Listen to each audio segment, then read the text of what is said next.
महालक्ष्मी महालक्ष्मी माँ महालक्ष्मी महालक्ष्मी माँ महालक्ष्मी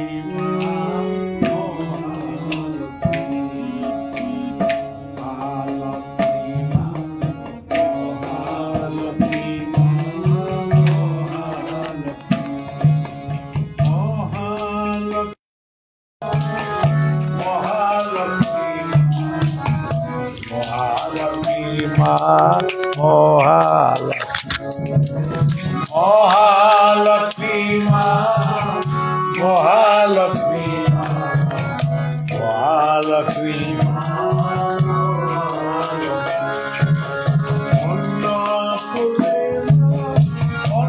अन्नपूर्णिमा अन्नपूर्णिमा अन्नपूर्णिमा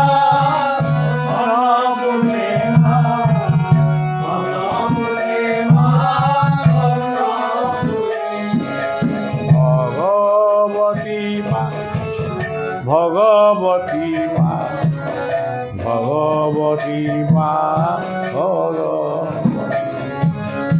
भगवती माँ भगवती माँ भगवती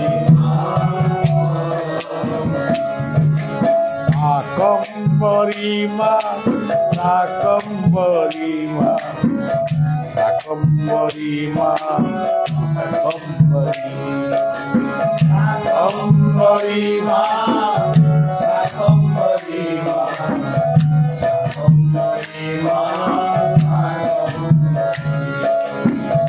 शाकम्भरी माँ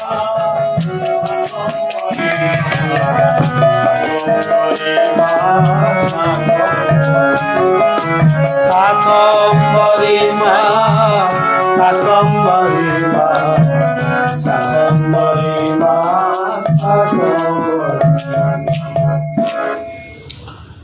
আজি पवित्र नंद उत्सवर परदिन माँ दशमती घरे आज आनंदर उत्सव पालित होउची। यह 21 दिन पर्यंत चलिबो। आपण माने समस्ते जानती आमर छुआटीए घरे जन्म हेले तांकर 21 दिन पर्यंत तांको घरे आनंद उत्सव पालित। तेणु आज नंद घरे गोविंद खाली गोविंद नुहंती नंदन घरे आज गोविंद आउ बलराम बलरामंकर जन्म ठीक गम्हा पूर्णमी दिन अनुष्ठित होता। बलरामंक जन्म परे आज जन्माष्टमी दिन भगवान कृष्णंकर जन्म होता। यही भाव आमर कृष्ण बलरामंकर 21 पर्व बा उत्सव पालित हो। इत्यवसर बलरामंक क्षेत्र रे आमर वृंदावन रे जोठी बलदेवंकर क्षेत्र रही जहाँ को दाऊजी बा बड़ भाई क्षेत्र बोली कहा जाए से क्षेत्र रे आमर बलरामंकर गोटे मार्जना 3 दिन हब ब्राह्मण मानकर भोजन हब वैष्णव मानकर भोजन दियाजिवो। गोटे दिन संपूर्ण भाव में बलराम को उद्देश्य रे पूजा समर्पित हब। ठीक तार पूर्ववर्ती स्थान ब्रह्मांड घाट जो घाटटी कहा जाए भगवान कृष्ण सेठी माटी खाई से ब्रह्मांड घाट पाखरे कदम्ब गछ मूल जमुना कूल मोर जन्मदात्री माँ बसंत देवी जहाँ को परवर्ती समय रामदेवी बोली आपण माने जानी से रामदेवी गुरुपीठ होची ब्रह्मांड घाट से आमे बलराम उद्देश्य कथा दीपत रखा 3 दिन मात्र रखा से बलराम क्षेत्र में दिने अर्धरात्रि मु शोची क्लांत है मो सहित चिदानंद ब्रह्मचारी थिले आउ जने 2 जन सेवक मध्य थिले किंतु राति 4टा बेले से कॉलेजर जने प्रिंसिपाल से आमको उठेले एटा हूँ कार्तिक मासर कथा सेठी कार्तिक मासरे प्रचंड शीत हुए आमे पूरा गरम नहीं शोचु से कहले जे एठी ओडिशार बाबा बलिया आसीचंती गुरुजी वर्तमान गुजरात जाइचंती तांकर विद्यार्थी माने एठी अछंती सेमाने मध्य बाबा बलिया को जानिचंती किंतु जे भली व्यवस्था करिवा कथा से भली व्यवस्था से करि ना एणु मु तो प्रिंसिपाल भी मु तो स्कूल माने महाविद्यालय भीतर थी मते रात्रि रे मर्कटाकृति हनुमान ये ए स्थान रे पूजा पाउचंती से आसिकी मत कहते जे तुम्हें अति शीघ्र जाई क्षमा भिक्षा कर एवं तांकर सुबंदोबस्त कर तांकर ब्रज बोली आमे ताकू टिके ठीक भाव में बुझीपारूना कि चिदानंद ब्रह्मचारी जी की चक्रधर भाई सी ताकू ठीक भाव में बुझीपारे बलिया तांको पचारला कौन से नना कहते से सोटू तार उत्तर से देले से दिन ठारू आज पर्यंत मुझे हनुमान को प्रणाम जनाए सी पुणी एमिटी जगार अच्छा गाड़ी जाऊँगी से बाटरे धूली उड़ूची एबे आमर उत्तर प्रदेशर मुख्यमंत्री योगी आदित्यनाथ द्वारा टिके परिवर्तन से होती किंतु से भली परिवर्तन भी होना तेणु से क्षेत्र में 3 दिन प्रभुंकर कथा आमे कहबू निज माने आमे तांको कथा कौन कहबू जी आमको जन्म देइचंती आमको कथा कहवा शिखई आमे पुणी तांको कथा कौन कहबू तेरे तांकरी कथा को आमे नाम कीर्तन भली कही निजको पवित्र करे ये जन्मर जावतीय दोषादोष को आमे क्षमा करें कारण जीवनटा एमिटी गोटे माने शरीर पाई केवल आम मनीष मानक कहूँ बाघ मनीष खाए आ बोली कौन मनीष बाघ खाइब बाघर खाद्य बाघ खाइला कि मनीष जहाँ न खाइबा कथा खाइब जोटिकी न जीवा कथा से जीव जोटी न जो पानी न पीवा कथा पीब तेणु जन्म ठारू मृत्यु पर्यंत समस्त अपराध केते जे अपराध ता अगणित अपराध गणी हम नहीं तथापि मनीष बाहादुरी बाहास्पट कथा कहवा मिछ कहवा अर्थ जमती तांकु वैकुंठ को नब अन्य को दुख दे अर्थ उपार्जन करवा ये सब कथारू निवृत्त हवापाई समस्ते तो व्रत करेंगे ना कई आमे कई केते जन आमे आम व्रत करवा आम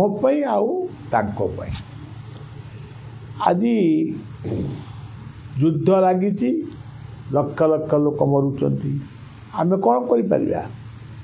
ସେଠି ଯଦି ଯାଇ କହିବା ଆମେ ଏଠି ଭାଗବତ କହିବୁ, ତାକୁ କିଏ ଶୁଣିବ? ବରଂ ହଣା ଖାଇବୁ ଆମେ। ତେଣୁ କିଏ କ'ଣ କରୁଛନ୍ତି କରନ୍ତୁ, ସମସ୍ତ ଅପରାଧରୁ ବିମୁକ୍ତ ହେବା ପାଇଁ ଆମେ ନିଶ୍ଚିତ ଭାବରେ ଯେଉଁଠି ଯାହା କଲେ ବି ବିଶ୍ୱ ଚିନ୍ତା ପ୍ରଥମେ ବଳିଆ କରେ।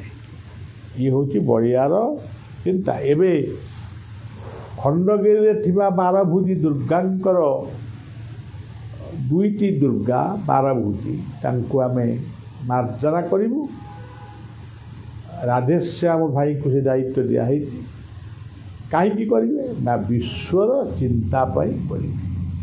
ଆଜି 12 ହାତରେ ଖଣ୍ଡା ବୁଲୁଛି, ସେ ଖଣ୍ଡା ଗୁଡ଼ିକର ବୁଲେଇବାର ଅପରାଧରୁ ବିମୋଚନ କରିବା ପାଇଁ ଚଣ୍ଡୀଗିରି ହେବ। ଆଚ୍ଛା ସଜ୍ଜନ, ଇଏ ହେଉଛି ବଳରାମଙ୍କର କଥା। ବର୍ଷା ଦିନରେ ବଳିଆ ବିନମ୍ର ଭିକ୍ଷା କରୁଛି। ଏଇଟା ନିବେଦନ ନୁହେଁ, ମୋର ଭିକ୍ଷା। କାହାକୁ କେତେ କ'ଣ ଭିକ୍ଷା ଆପଣମାନେ ଦେଉଛନ୍ତି, କିନ୍ତୁ ମୋତେ ଭିକ୍ଷା ହେଉଛି ମୋ ମା ଧରିତ୍ରୀର ଶାନ୍ତି ପାଇଁ 5ଟି ବୃକ୍ଷ ଅନ୍ତତଃ ଲଗାନ୍ତୁ ଆଉ ବଞ୍ଚାନ୍ତୁ। ଏଇ ହେଉଛି ମୋର ସବୁଠାରୁ ଶ୍ରେଷ୍ଠ ଦକ୍ଷିଣା। ଏବଂ ମଦ୍ୟ ମାଦକ ଠାରୁ ଦୂରେଇ ଯାଆନ୍ତୁ। ଯେତେ ଶୀଘ୍ର ପାରିବେ ମଦ୍ୟ ମାଦକ ଠାରୁ ଆପଣମାନେ ଦୂରେଇ ଯାଆନ୍ତୁ। ଆଗକୁ ନୂଆଖାଇ ପର୍ବ ଆସୁଛି। ବୋଧେ 9 ତାରିଖରେ ନୂଆଖାଇ ପର୍ବ ବୋଧେ ପଡ଼ିବ। 8 ତାରିଖରେ ନୂଆଖାଇ ପର୍ବ ପଡ଼ିବ। ମୁଁ ଏବେଠାରୁ ସମସ୍ତ ନୂଆଖାଇ ପର୍ବ ପାଳନ କରୁଥିବା ସମସ୍ତ ସଜ୍ଜନମାନଙ୍କୁ ବିନମ୍ର ନିବେଦନ କରୁଛି, ମଣିଷର ପ୍ରଥମ ନୂଆଖାଇ ହେଉଛି ମାତୃଗର୍ଭ। ମାତୃଗର୍ଭରେ ମଣିଷ, ଛେଳି, କୁକୁର, ମେଣ୍ଢା ସମସ୍ତେ ମାତୃଗର୍ଭରେ ପ୍ରଥମେ ନୂଆ ଖାଆନ୍ତି। କାରଣ ମାଆର ଖାଦ୍ୟଟା ସନ୍ତାନ ଭିତରକୁ ଆସେ, ସେଇଥିରେ ସେ ବଢ଼େ। ଦ୍ୱିତୀୟ ନୂଆଖାଇ ହେଉଛି ଯେତେବେଳେ ସେ ଜନ୍ମ ହେଇ ପଡ଼େ, ମାତୃସ୍ତନରୁ ଯେତେବେଳେ କ୍ଷୀର ଖାଇ ସେ ବଞ୍ଚେ, ସେଇଟା ହେଉଛି ତା'ର ଦ୍ୱିତୀୟ ନୂଆଖାଇ। ତୃତୀୟ ନୂଆଖାଇ ହେଉଛି ସନାତନୀ ହିନ୍ଦୁମାନଙ୍କର ବା ଆମ ଓଡ଼ିଶାର ଗୋଟିଏ ମହାନ ପର୍ବ ହେଉଛି ନୂଆଖାଇ। ଇଏ ନୂଆଖାଇ ହେଉଛି ଯେତେବେଳେ ପିଲାର ଅନ୍ନପ୍ରାଶନ ହୁଏ। ସମସ୍ତେ ମିଳିମିଶି ପ୍ରଥମ କରି ତାକୁ ତା ପାଟିରେ କ୍ଷୀରି ଖୁଆନ୍ତି ଏବଂ ସେଇ ଦିନ ଠାରୁ ସେ ଭାତ ଖାଏ। ଇଏ ହେଉଛି ନୂଆଖାଇ। ଇଏ ନୂଆଖାଇ କଥାଟାକୁ ଆପଣମାନେ ସମସ୍ତେ ମନେ ରଖିବେ। ବର୍ତ୍ତମାନ ଦେଖିବା ଏ ନୂଆଖାଇର ତତ୍ତ୍ୱଟି କ'ଣ। ପ୍ରଥମ ଅକ୍ଷରଟି ହେଉଛି ନୁ, ଶେଷ ଅକ୍ଷରଟି ହେଉଛି ଇ।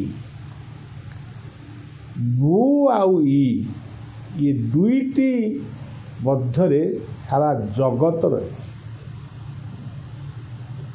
ଇ କହିଲେ ଈଶ୍ୱର।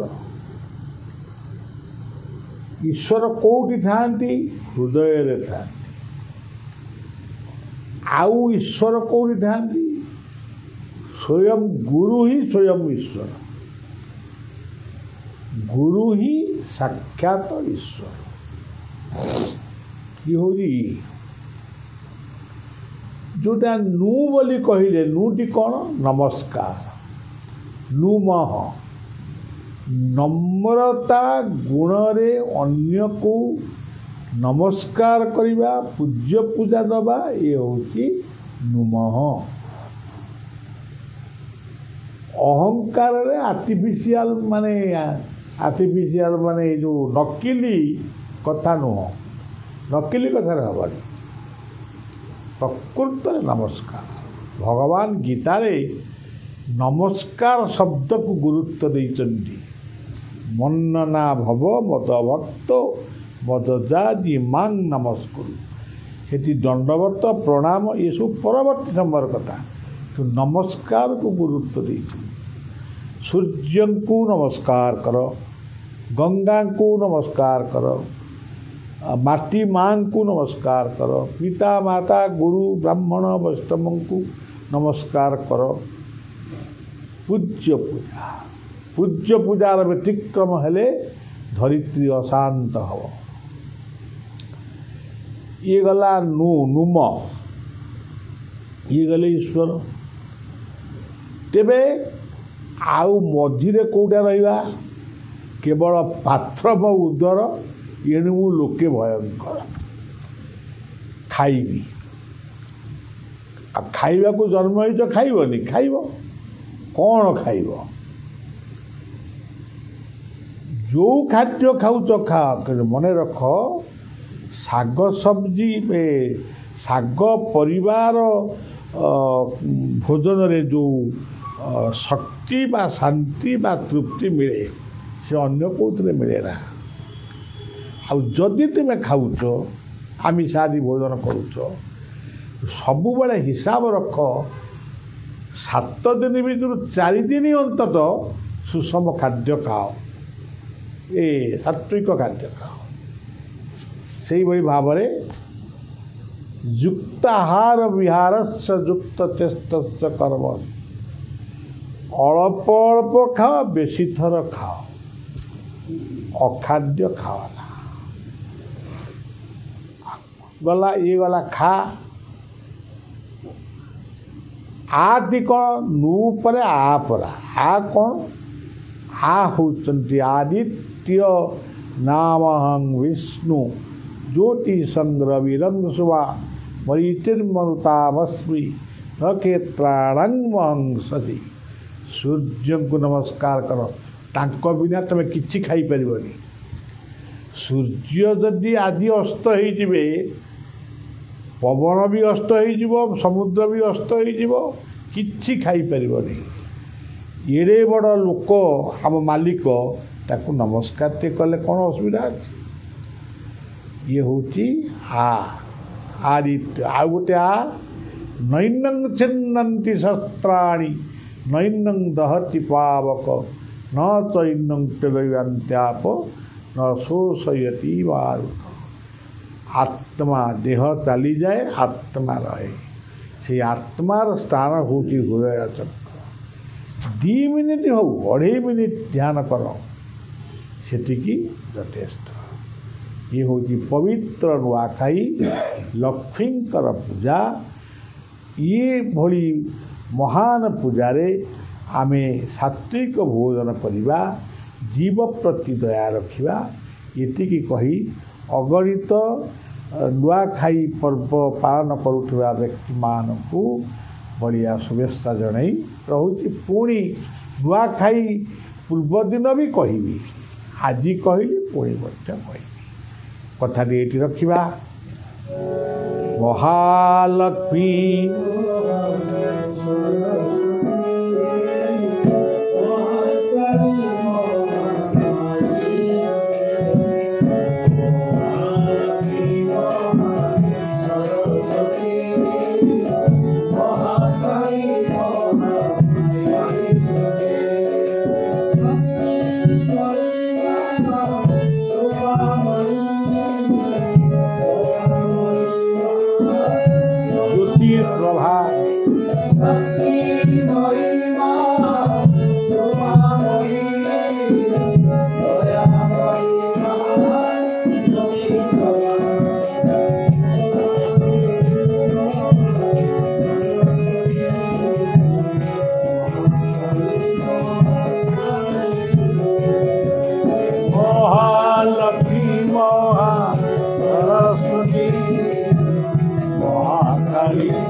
মহিমা